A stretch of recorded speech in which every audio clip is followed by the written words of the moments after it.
She said she'd die without me. Then she made sure I was the one who did, at least, on paper. When Evelyn Frost first walked into my life, she looked like a woman carved from winter, flawless, distant, untouchable. The world called her the Ice Queen CEO, but behind those frostbitten eyes was a secret she guarded like a crown jewel, a disease no doctor could cure. And somehow, she believed I could. I was supposed to be her fake lover, a prop in her performance for the media, nothing more. But she laughed at my jokes when no one else did, whispered my name like it mattered, and looked at me as if I was her last hope. I didn't realize until too late that the only thing truly incurable about Evelyn was her hunger for control. That's when the story really began. When I met Evelyn Frost, I had $3 in my wallet and a rejection email from my last job sitting unread in my inbox. I was a biomedical researcher once, the kind who believed passion could pay rent, until a failed startup and a trail of debt taught me otherwise. By the time her offer came, I would have said yes to almost anything. The email was simple, like she was ordering a coffee. From Evelyn Frost, CEO, Frost Industries. Subject, private contract proposal. Confidential terms. Must be discreet. Compensation, generous. Meet at Frost Tower, 9 a.m. No details, no explanation.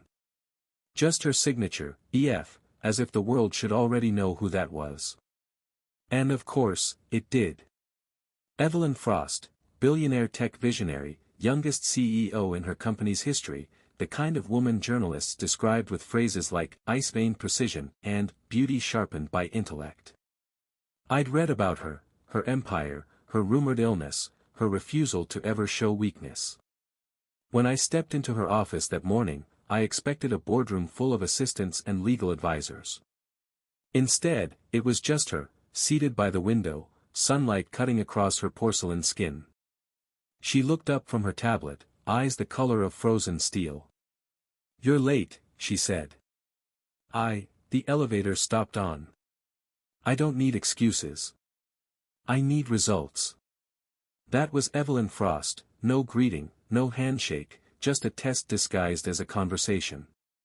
She studied me like she was running diagnostics on a malfunctioning machine. Then she said something I'll never forget. "You were the lead researcher on the Ashford neural regeneration trials, weren't you?" I froze. "How do you?" "I know everything about the people I hire. And I know you're desperate enough to take this job, even without asking what it is." She was right. "I have a condition," she continued, her tone softening just a fraction. "Idiopathic neural degradation. Chronic tremors, loss of sensory control. They call it incurable." She let that word linger in the air, heavy and deliberate. "But I don't believe it's incurable." Then she leaned back.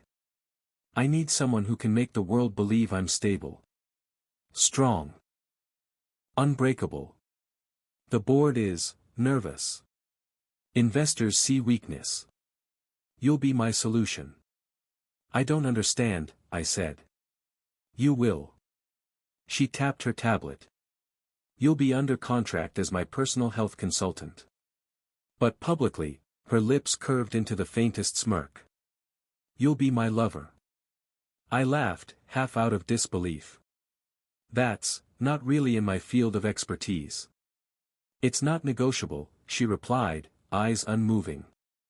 "You'll attend events, dinners, and interviews. You'll make me look human. In return, you'll have full access to my medical data and resources to continue your research. You could finish what your team started, maybe even cure me." That word, cure, hooked me. And that's how it began. The first few weeks were a study in boundaries. Evelyn didn't smile, didn't touch, didn't talk more than necessary. Every conversation felt like walking on thin ice. But slowly, she thawed. One night, after a long investor dinner, we sat in her penthouse kitchen. The city below shimmered like spilled diamonds. She poured tea with hands that trembled ever so slightly. "You're staring," she said. "Your hand, it's worse when you're tired, isn't it? She didn't answer. Instead, she watched the steam curl upward and whispered, "You'd think having everything means you stop being afraid. But fear doesn't care about money." It was the first honest thing I'd heard from her. After that, there were moments, small, fleeting, fragile. She'd laugh at my bad jokes when the pain meds kicked in. Sometimes, she'd fall asleep on the couch during our therapy sessions, her head tilted toward me like she forgot I was paid to be there. I told myself it was still an act. But when she reached for my hand one night, just briefly, as if testing if warmth still existed, something inside me shifted. "You make me forget it hurts," she whispered. And God help me, I started to believe I could actually save her.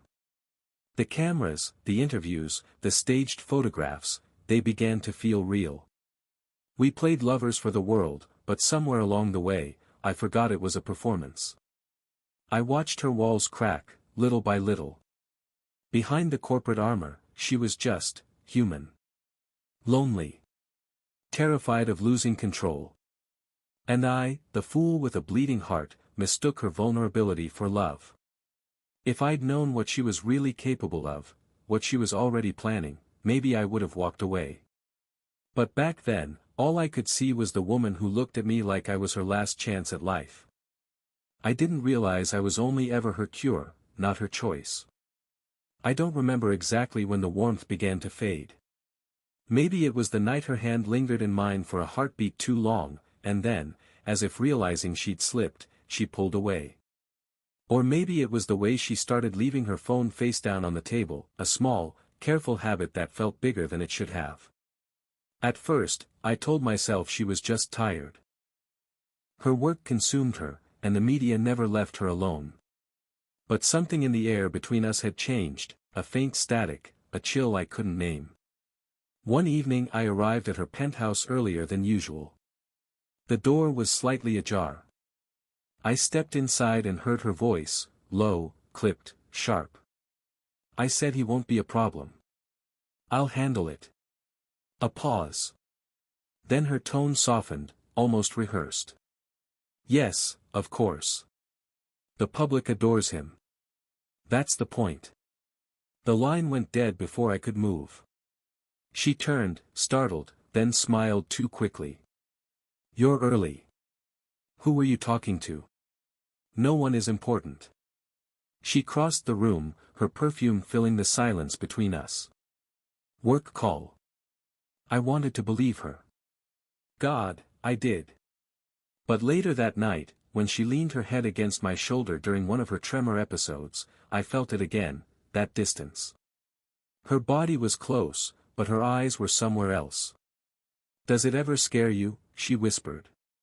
"What?" "Being close to someone who could disappear at any moment." The words hung there, fragile and cruel. I tightened my arm around her. "You're not disappearing. Not while I'm here." She didn't answer. Her breathing slowed. When I looked down, she was pretending to sleep. In the days that followed, the rumors started. A junior analyst at Frost Industries mentioned during a company dinner that he'd heard the boss wasn't really sick, that the illness was a myth spun by PR. Someone else said they'd seen her without her gloves, her hands steady as glass. I laughed it off in front of them. But inside, a tiny splinter lodged in my mind. Her medication schedule didn't make sense anymore. The doses changed constantly, and some of the vials I'd prescribed were never touched. Her lab tests came back too clean, too perfect, as if someone had edited reality. When I asked about it, she waved me off. New supplements. Experimental therapy. I didn't want to worry you. Evelyn, I'm your consultant. You're supposed to tell me everything. She smiled, cold and patient. You're my lover, remember? Sometimes I forget which role you're playing. That line cut deeper than I expected. The next week, she vanished for 2 days. No calls, no messages. Her assistant, Nora, kept dodging my questions with polite half-truths. She's in meetings overseas. But her car's still in the garage. Nora's eyes flickered. Then maybe she flew private. I caught her slipping a sealed envelope into the shredder later that day. She froze when she saw me. "It's confidential," she said. "I'm part of her medical team. I have clearance. Not for this." The shredder whirred, swallowing whatever truth I might have seen. That night, I stayed awake replaying every conversation, every glance, every moment that now felt scripted. Has she ever really been vulnerable with me? Or was that, too, a performance? When she finally returned, she looked radiant. Healthier than I'd ever seen her. I stared as she walked into the penthouse, sunlight catching the diamonds on her wrist. "You're glowing," I said. She laughed softly. "I told you. Your treatments are working." But I didn't authorize any new. She silenced me with a kiss. Her lips were warm, her hands steady. Too steady. "Don't overthink it," she murmured. "Just enjoy what you fixed." And for a while, I did. I let myself drown in the illusion, the laughter over wine, the soft apologies after arguments, the rare moments when she'd rest her head against me and whisper, "You make me feel human." But even in those tender moments, I could feel her pulling strings I couldn't see. One night, during a charity gala, she introduced me to a group of investors. Her hand on my arm, her smile flawless. "This is the man who saved my life," she told them. "My partner in every sense." The crowd clapped, charmed by her grace, her fragility, her carefully curated humanity. But then one of the men, a sleek, confident type, leaned close and said, "We were worried you'd be out of commission for the merger. Glad to see the rumors about your condition were exaggerated." Evelyn's smile didn't flicker. "People love their stories," she replied. "Especially when they think they've found a hero." Her eyes flicked toward me as she said it. That's when the first real crack split open inside me. I started keeping my own notes, copies of her test results, medication logs, data inconsistencies. I told myself it was scientific curiosity, but it was fear. Fear that the woman I was falling for didn't actually exist. Some nights, she'd still let the mask slip. When the tremors hit, she'd curl into herself, shaking, whispering my name like a prayer. I'd hold her until it passed, until her breathing steadied. "I hate not being in control," she once said, voice small, fragile. "You don't have to control everything." She laughed, a low, bitter sound. "That's the only reason I'm still alive." Her vulnerability was intoxicating, addictive. It made me forget the inconsistencies, the lies I could almost see forming behind her eyes. I told her once, "No matter what happens, I'm not leaving." She looked at me for a long time before answering. "That's the problem with good men. You always mean it." The next morning, I found something in her study. A discarded document left open on her desk, a media briefing note with my name highlighted. Subject to remain compliant and emotionally invested. Maintain narrative until merger completion. Transition strategy, neutralize potential risk. I stood there, staring at the words, the world tilting beneath me. Before I could take a photo, I heard footsteps. Evelyn appeared in the doorway, her expression unreadable. "What are you doing?" "I was waiting for you."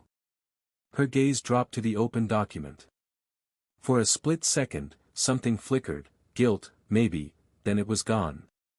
"You shouldn't read private files," she said coolly, closing the laptop. "Then maybe don't leave them where your fake lover can find them." Her lips parted, but no sound came. I wanted her to deny it. To tell me it was nothing, that I'd misunderstood. But she didn't. Instead, she brushed past me, her voice calm, distant. "You've been working too hard. Take a few days off." "Evelyn." She turned then, and for the first time, her eyes looked empty. "Don't make this harder than it has to be." And just like that, she walked away.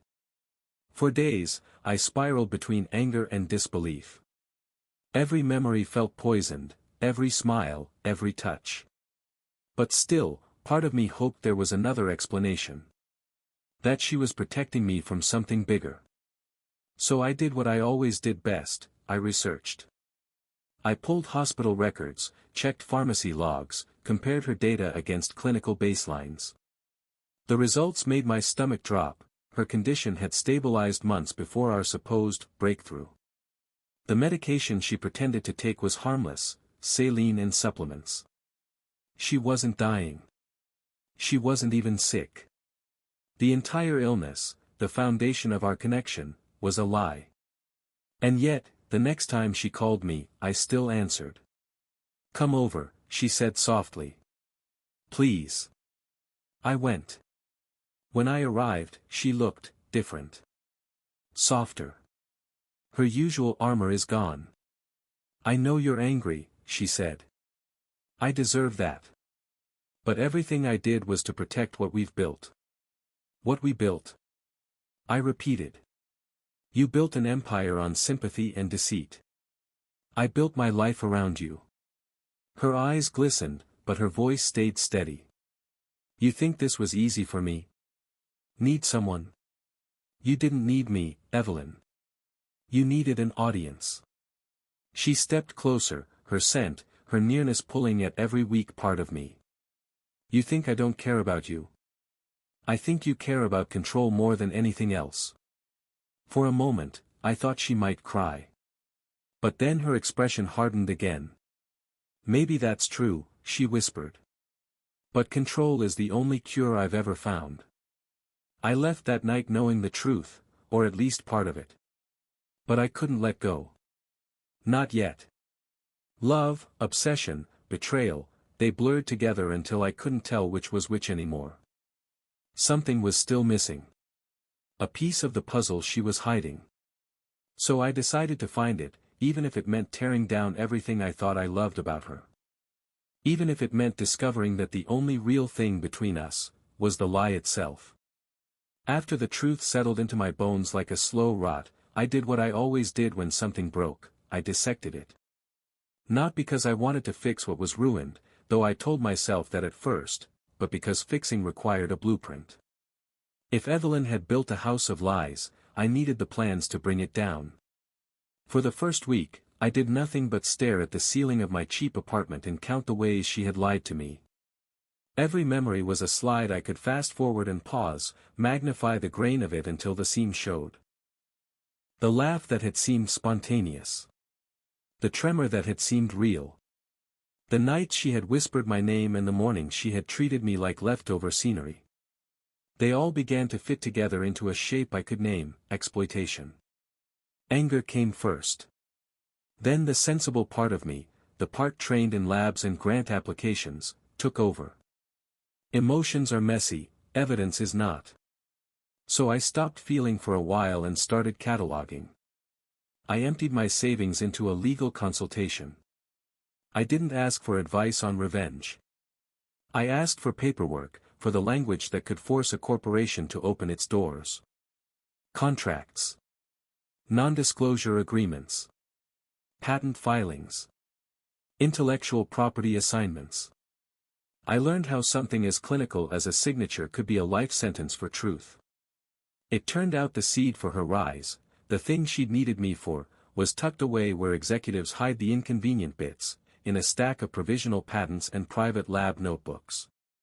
The data I had poured my life into during my last project hadn't disappeared when my startup collapsed. It had been repackaged, repurposed, and relabeled. My neural regeneration models, my algorithmic analyses, the few reagent recipes that actually worked, they were in a dossier with her name stamped on the cover and a patent attorney's signature underneath. Worth millions. Worth a company's smile in a quarterly call. I remember the exact afternoon I found it. Rain peppered the windows of a coffee shop I could barely afford.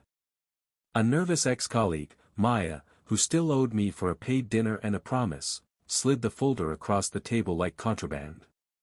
Her hands shook as much as mine had in the past when we were young and naive and convinced we could do anything. "Are you sure you want to do this?" she whispered. I'm sure, I lied, because I didn't trust the honesty of the moment. I trusted the folder. She told me what I already suspected: the company had quietly transferred my data to Evelyn's inner lab after the acquisition. The numbers had been tweaked, framed to fit a narrative of a miraculous recovery. My name was absent from the final filings. My contributions were footnotes, if that. It was academic theft wrapped in corporate gloss. That was the point of no return. For a long time I imagined rising and confronting her with the folder like a righteous prophet.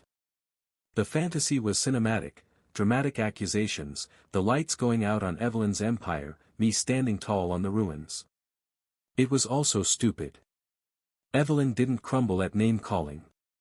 She rearranged the stage. So I changed the playbook. If she used perception as a weapon, I'd build perception as my arsenal. If she controlled the information, I'd learn how to redirect it.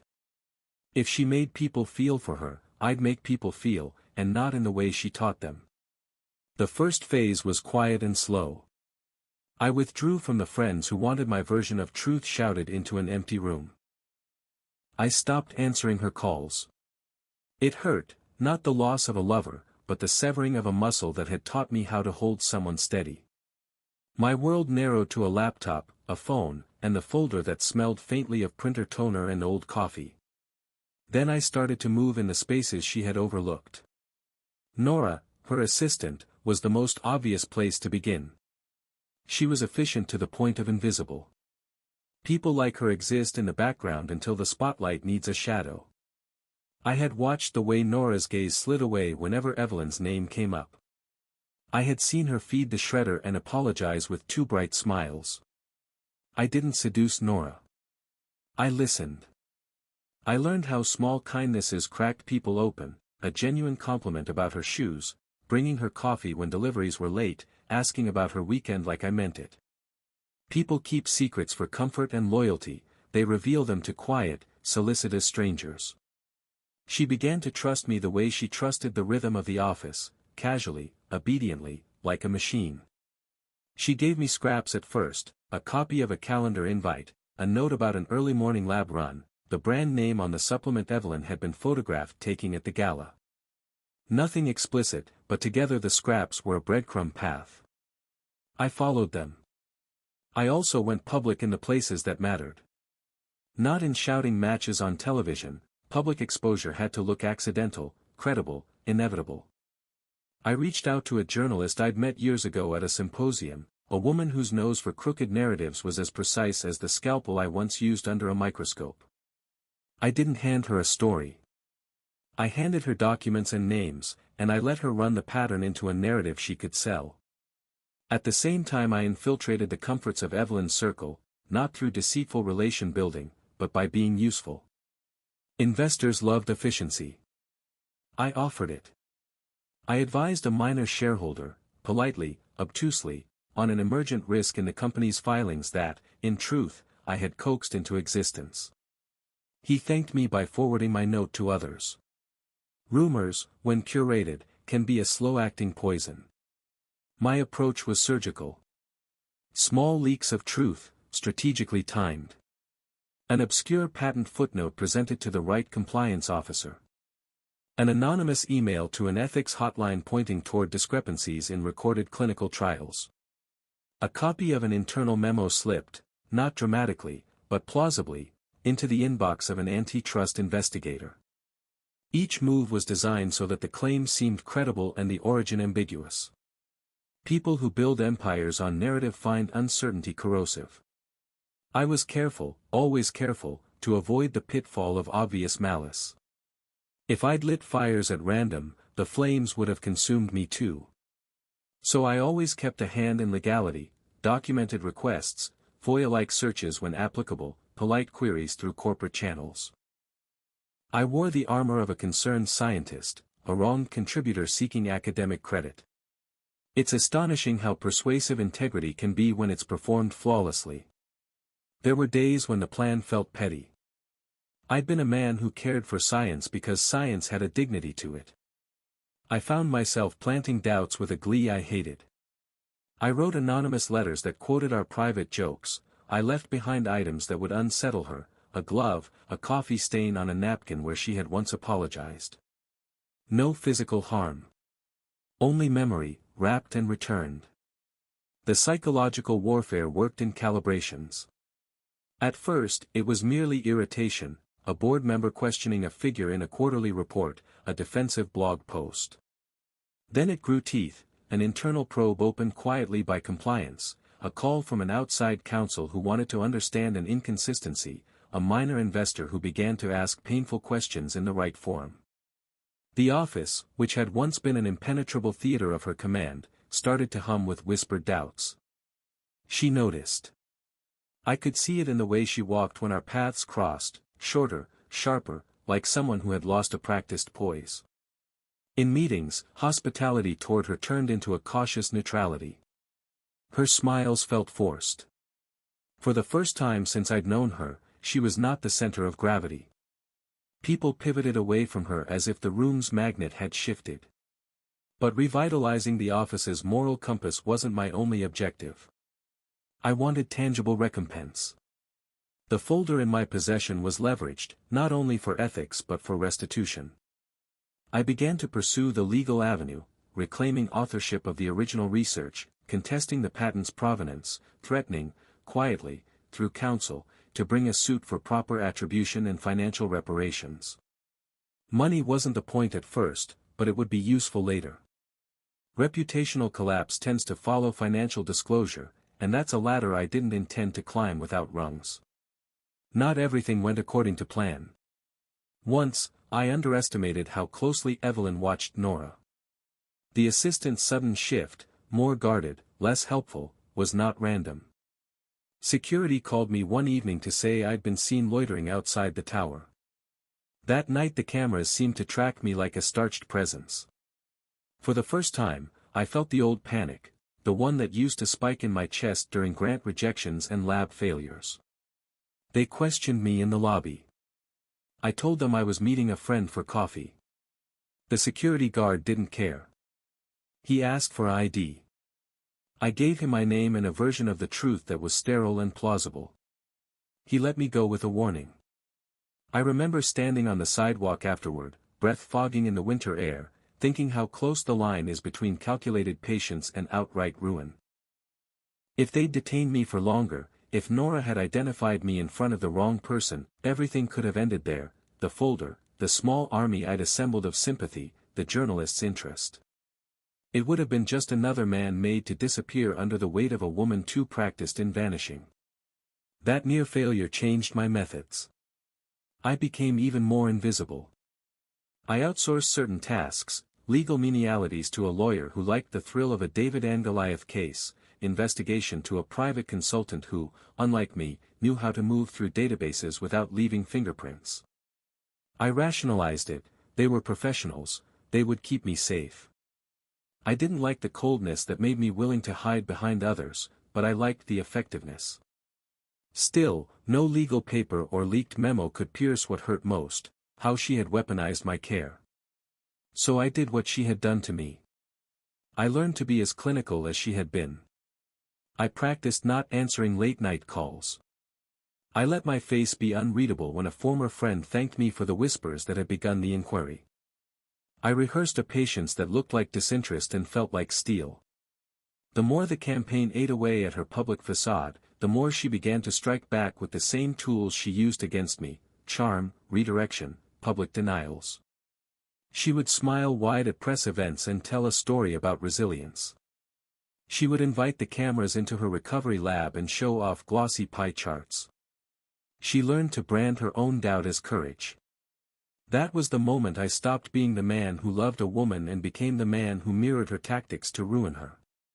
Not because I wanted to be her, but because I realized the only language Evelyn understood was one written in leverage and consequence. I sent the first anonymous email on a rainy Tuesday, the kind that makes people believe in small cruelties as inevitable. It contained no threats, no explicit claims. 2 lines and a photo: remember the glove. Remember the salt in your tea. Truth is a shape we both know. The email was signed with nothing. It was petty. It was perfect. Within days, the little irritations I had curated began to compound. A junior analyst who admired Evelyn's acumen quietly asked to see the raw data. An auditor requested backups for clinical logs. My journalist friend published a piece that raised more questions than it answered, quoting an unnamed source who mentioned oddly clean test results. The board called an emergency meeting. She called me, voice clipped. "Do you think this is funny?" she asked. "It's not funny," I said, and for once I meant it. "I think people deserve the truth." She didn't respond the way I expected. No apology, no tear plea. "You wanted the truth," she said finally. "Then keep digging. You'll find more than you bargained for." Her threat, implied and cold, was a mirror. I realized then that I had constructed an outcome where both of us would be different people when the dust settled. I had traded a heart for a cause. She had traded everything for a stage. I kept going. Weeks blurred into months. The probe widened. The media picked up on the quiet signals. Investors called for accounts, the board demanded transparency. My legal team filed papers demanding correction of authorship. The patent office put a hold on a recent filing pending inquiry. Evelyn's empire did not fall in a single collapse. Empires crumble the way glaciers do, quietly, inexorably, a grind that takes time. And in the middle of the grind, I changed. Nights alone taught me how to be still in my anger until it crystallized into strategy. The version of me who once cried over a failed culture medium was gone, replaced by someone who could watch a woman he loved be humiliated and not flinch. Not because I was cruel, although maybe I had become that, but because I understood that some debts cannot be repaid with apologies. There were moments, rare and sharp, when my old self peeked through, a memory of her asleep against my chest, the smell of her hair braided with citrus, the way she murmured my name in the dark. Those moments were wounds that healed into white scar tissue. They were also fuel. I told myself it was justice. I told myself I was righting a wrong. Sometimes I believed it. Sometimes I would catch my reflection and not recognize the man staring back, a man who had learned to weaponize tenderness into leverage and to trade mercy for consequence. Evelyn had taught me a cruel lesson about power, and I had learned it well. By the time the board scheduled the special review, my life was a careful architecture of plausible accusations and incontrovertible documents. I had friends in necessary places, a journalist hungry for the truth, and counsel ready to pull the cord. I had rehearsed my testimony until the words sounded like facts rather than vengeance. What I didn't fully anticipate was how much of me would be needed for the endgame. The plan required a final, delicate step that could not be outsourced, being present when the curtain lifted and watching her understand that the person who had loved her had become the agent of her fall. It's strange what you will do to feel the balance of power shift back into your hands. I had sworn I wouldn't become what she was. But somewhere along the line, as I drafted emails with the same cold precision she used to arrange press statements, I realized I had already crossed that line. I had become the mirror she feared. And from where I stood, that was the truest, most devastating revenge of all.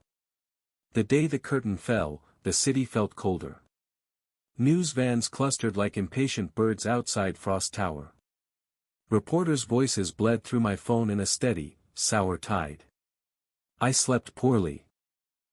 My hands shook only once, when I signed the witness statement, and after that the tremor was steady and purposeful, a metronome for what I planned to do. It began quietly at dawn. A compliance team from the patent office arrived with subpoenas. They moved through the lab with the efficiency of people who had practiced taking things apart without emotion. I watched them from a conference room window as if I were watching an experiment. A camera crew hovered in the lobby. Someone had leaked the timing, intentionally, indirectly. The day had to look inevitable. At 10 a.m., a press release hit media feeds, Frost Industries under investigation for misleading clinical data, pending patent review. The headline was clinical. The implications were seismic. She called, of course. I let it ring until the first sentence of the anchor's live coverage began. The sound of her voice in my ear after that felt like an echo from another life. "Don't do anything rash," she said. "You don't understand what you're meddling with." "I understand perfectly," I said. My voice was quiet. "I understand that you used my work, erased me, and sold a miracle you didn't have." "You're making a mistake," she snapped. Cold. Sharp. "You think this will make you whole?" "It will make the world correct the ledger," I replied. Then the shareholders' meeting. The board convened under a glare of cameras. Evelyn entered in a gown of composure. Her smile was practiced. She stood and addressed them with the same voice that had reassured the markets for years. "We have always acted within regulatory bounds," she told the room. "These allegations are being investigated. I have full confidence in our processes." Her words were polished. Her eyes scanned the room for allies. There were fewer than usual. The attorney from the patent office spoke in a language of dates and signatures. He presented emails, redacted transfer orders, and a chain of custody for my lab notebooks that stopped at an attorney's desk and resumed under her name. The forged records were plain in their elegance, clean edits, timestamps altered, metadata scrubbed. The forgers had been good. They hadn't been infallible. Then the clinical trials, the ones filmed, the ones presented at shareholder lunches with wine and applause. I watched as the council displayed the raw data I'd archived months earlier, time-stamped logs from equipment, independent readings that contradicted the glossy reports. The room fell into a different kind of silence. Not the hush of admiration, but the brittle pause of realization. Evelyn's face moved through stages like a photograph developing. At first, a steady denial. Then irritation. Then something like an alarm. Finally, an expression I had seen only twice before, fear. When the board voted, it was not close. She was suspended pending the outcome. Her phone buzzed like an injured animal. Reporters swarmed the steps. The internet did what the internet does, it curated the fall into shareable pieces. Memes. Op-eds. 1,000 images of her smiling at galas now paired with captions about deceit. I could have left then. Let the law do its work. But I wanted to be present. I wanted her to see that the man she had used to paint a picture of herself was the one who removed the brush. She didn't wait to be escorted out. She came to the conference room where I sat with my lawyer. Her walk was controlled but uneven. She did not look like a woman who'd been caught. She looked like a woman trying to compose a script on the fly. "You did this," she said without preamble. The accusation was a strangled thing. "I uncovered what was already there," I said. "You hid behind my work. You hid behind my care. It ends now. You think you've won." Her laugh had no humor. "You think this will fix you? You think you can buy back what you lost with petty sabotage?" "It's not petty," I said. "It's what you deserve." She stepped closer. Her perfume was still the same, citrus and steel. Up close, I could see how tired she was, faint dark crescents beneath her eyes, the tiny tremor at the corner of her mouth when she tried to smile. "You should have walked away," she whispered. Then louder, almost to the room, "You're destroying me." "You destroyed us," I said. The pronoun sat between us like an accusation. "You destroyed the truth." Her hands curled into fists. For a heartbeat I thought she might strike me. Instead, she laughed, low and brittle. "You think I'm surprised?" she asked. "You think I haven't been tested? The world expects strength. I gave them strength. I gave them something to believe in." Her voice cracked. "You should have been part of that story." "I was part of it," I said. "But not as a prop. Not as a lie. I gave you what I could. You used it to build a myth." She stared at me as though looking for the person she remembered. "Do you know what it's like?" she asked. To have everyone want a version of you that isn't true. I do now, I said. It's hollow. It's dangerous. Outside, the murmurs of the crowd swelled. Her empire shuddered. Investors began to distance themselves publicly. Sponsors withdrew sponsorships with the speed of a cold calculation. The company's stock dipped, then fell, then plummeted in a curve that made the financial anchors in the room pale. They placed a temporary injunction on the patents that bore my work under her name. They named an independent review panel. My legal counsel drafted motions to reassign authorship and demand compensation for the intellectual property theft. She grabbed the edge of the conference table as if to steady herself. For the first time, she looked small. You always were sentimental, she said, voice thin. You always thought love could save things. It did, I replied quietly. It saved your pretense. It made you believable. I met her eyes. I only returned what you gave me, the illusion of love. Her face broke then, not into anger but into a raw grief that was almost human. You destroyed me, she said again. You shredded everything I built. You built it on a lie. My words were hard but accurate. Now you have to live with the truth. That night, the press ran footage of her being escorted out of her office. She paused on the steps and looked back, as if expecting me to follow. I didn't. I watched the cameras catch the moment and turn her into an image that would be replayed in boardrooms and classrooms as a cautionary tale. Weeks later, the legal papers settled. The patents were reassigned. My name, printed in black on white where it had been absent, felt like a small victory of fact against fiction. Financial restitution followed slowly, the kind that arrived in ledger entries and transfers rather than fanfare. Public opinion shifted as investigations revealed more nuance, the industry's hunger for heroism, the board's complicity, the way narrative can be weaponized. Evelyn was indicted on charges related to falsifying records and securities fraud. She fought. She composed defenses. She gave interviews that tried to humanize her choices, to make them look like necessary theater. But theater has costs. People who believe in performance are often unforgiving when the curtain is pulled aside. I did not watch her in court.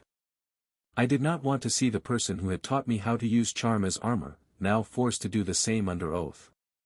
Justice, in its procedural, unsentimental way, did its work. In the end, what I reclaimed was not only patents and money. It was a ledger of truth. My name on the work I had done. The erasure was corrected. The world's perception of her is complicated by facts.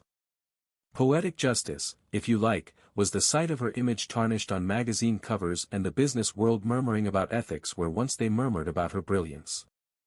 When it was over, I sat alone in a small diner and ordered eggs I couldn't taste. The news played on a little television. They showed a clip of Evelyn leaving the courthouse, her face composed, hair perfect, sunglasses hiding whatever she wished to hide. A man at the counter asked me what had happened. I shrugged. She lost the script, I said. He nodded like that and explained everything. Poetic justice wasn't the point, really. What mattered was that the ledger had been balanced. I had taken back what was mine. I had exposed the lie. The rest, the ruin, the headlines, the quiet ruin of a woman who had once told me she was unbreakable, was the consequence of a life built wrong. I didn't celebrate. I sat with the residue of the thing I had done, tasting the strange mixture of relief and emptiness. The world had corrected a story. But the edges of me had been sharpened in the process. I had paid a price for truth. She had paid for one, too. And both bills were due. The city didn't feel different. The air still carried that faint metallic tang from the subway vents, and the sky was the same gray it had been the first day I walked into Frost Tower. Time hadn't changed the skyline, only my reflection against it. It was late evening when I passed by the building for the last time. Workers in navy uniforms stood by the entrance, ladders propped against the glass wall. One of them was prying letters off the polished metal plaque. The name Evelyn Frost came off one by one, screws clinking faintly as they hit the pavement.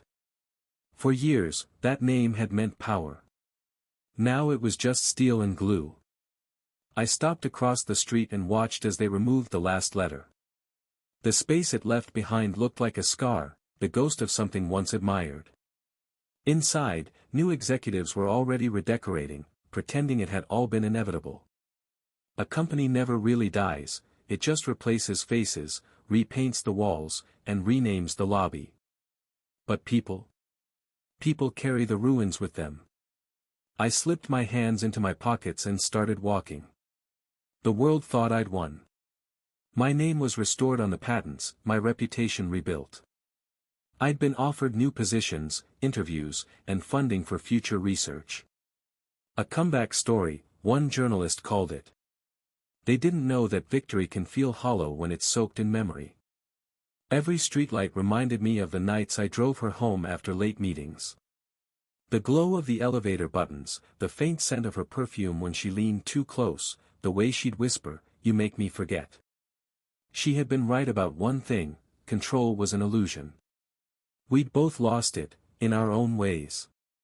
Hers to ambition. Mine to believe. As I passed the Frost Tower sign now reduced to blank metal, I realized I wasn't angry anymore. Just tired. I'd learned what revenge really is, not fire, but frost. It doesn't burn. It freezes. It waits. And when it's done, there's nothing left alive beneath it. I reached the end of the block and looked back one last time. The reflection of the tower stretched across the wet pavement, distorted, shimmering like a mirage. Somewhere in that ghostly shimmer, I could almost see her, smiling that impossible smile, eyes like winter storms. I'd cured her once, or thought I had. Not her nerves. Not her tremors. Something deeper. But the truth is, there are diseases that medicine can't touch. Power. Obsession. Control. Those weren't symptoms. They were who she was. And maybe who I became. A breeze swept through the street, lifting the last of the letters from the ground. One of them, the F, rolled toward the curb, tapping gently against my shoe. I bent down, picked it up, and turned it over in my palm. Cold. Smooth. Empty. I left it on the bench beside me. Then I walked away without looking back. She taught me how to be cold, I whispered to the night. I only perfected it.